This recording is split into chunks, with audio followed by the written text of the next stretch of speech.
Replication, বিক্রিয়ার নাম replication. কোথায় হয়? যেহেতু ডিএনএ থাকে নিউক্লিয়াসে, এটাও হয় কোথায়? নিউক্লিয়াসে। শেষ।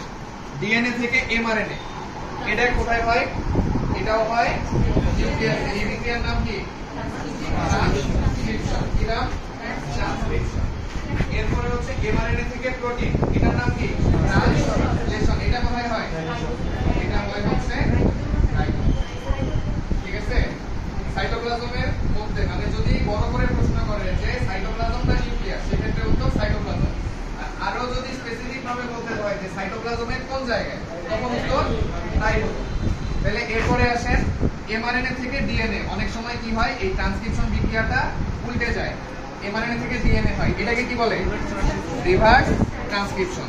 কোথায় কোথায় দেখা যায়? এইচআইভি ভাইরাসে দেখা যায়। কোথায় দেখা যায়?